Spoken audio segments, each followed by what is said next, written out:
And David mustered the people who were with him, and set commanders of thousands and commanders of hundreds over them.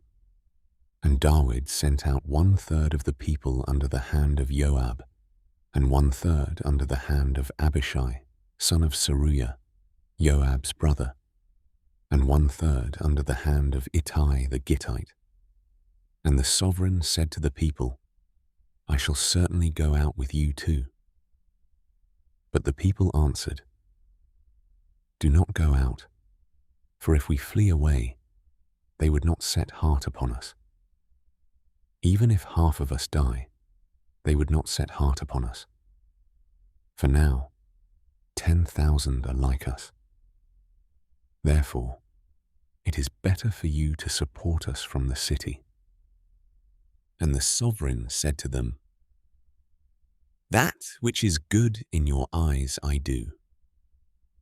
And the sovereign stood beside the gate, and all the people went out by hundreds and by thousands. And the sovereign ordered Joab and Abishai and Ittai, saying, Be gentle with the young man Absalom for my sake. And all the people heard when the sovereign gave all the commanders orders concerning Absalom. So the people went out into the field to meet Yisrael. And the battle was in the forest of Ephraim. And the people of Yisrael were smitten there before the servants of David.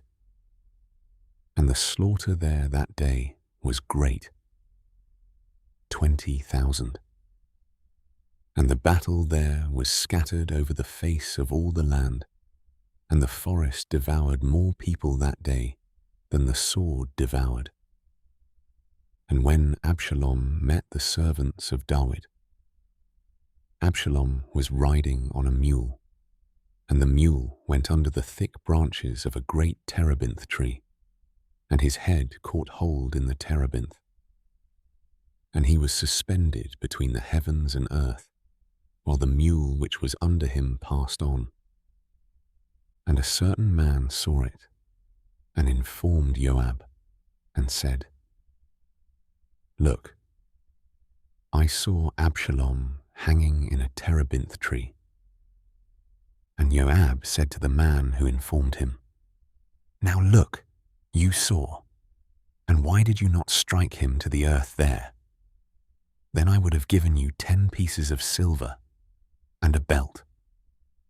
But the man answered Joab, Though I were to receive 1,000 pieces of silver in my hand, I would not raise my hand against the son of the sovereign, because in our hearing the sovereign commanded you and Abishai and Ittai, saying, Take heed, you who go against the youth, against Absalom.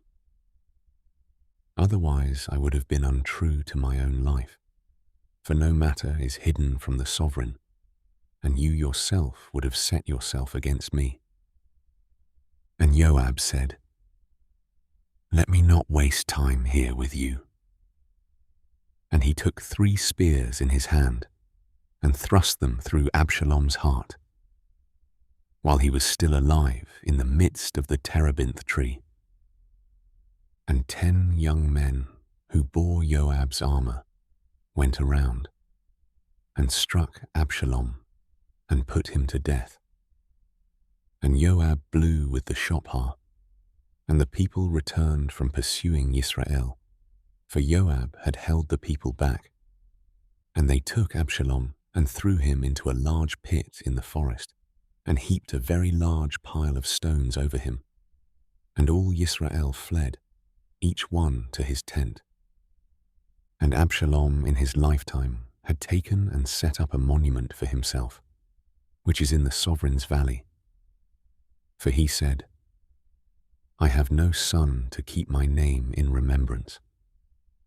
And he called the monument after his own name, and to this day it is called Absalom's monument. And Ahimaaz son of Zadok said, Please let me run and take the news to the sovereign, for Yahuah has avenged him of his enemies. But Joab said to him, You are not the man to take the news today, but you shall take the news another day. But today you do not take news, because the sovereign's son is dead. And Joab said to the Cushite, Go, inform the sovereign what you have seen. And the Cushite bowed himself to Joab and ran. And Ahimaaz, son of Zadok, said again to Joab, And whatever might be, please let me also run after the Cushite. And Joab said, Why would you run, my son? There is no news to bring you reward. And whatever might be, he said, let me run.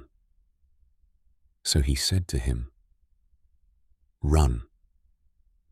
And Ahimaaz ran by the way of the plain and passed the Cushite. Now David was sitting between the two gates, and the watchman went up to the roof over the gate, to the wall, and lifted his eyes, and looked, and saw a man running alone. So the watchman called out and told the sovereign. And the sovereign said, If he is alone, there is news in his mouth. And he came nearer and nearer. And the watchman saw another man running. And the watchman called out to the gatekeeper and said, See, a man running by himself. And the sovereign said, This one is also bringing news. And the watchman said, I see the running of the first is like the running of Ahimaaz, son of Zadok.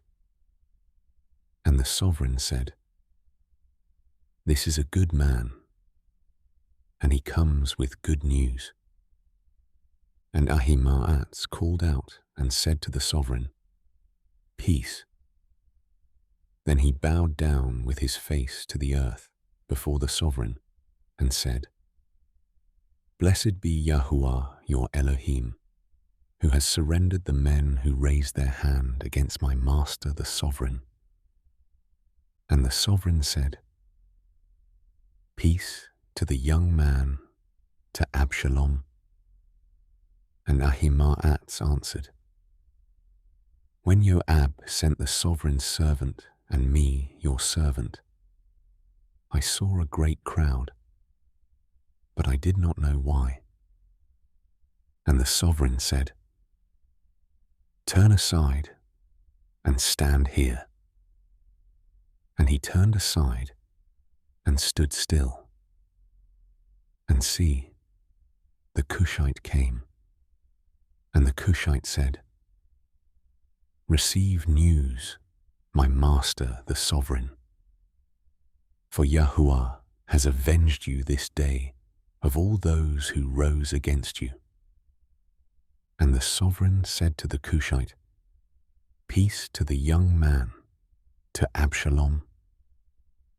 And the Cushite answered, Let the enemies of my master, the sovereign, and all who rise against you for evil, be as that young man is. And the sovereign was shaken, and went up to the room over the gate, and wept. And as he went, he said this, O my son Absalom, my son Absalom, if only I had died instead of you. O Absalom, my son,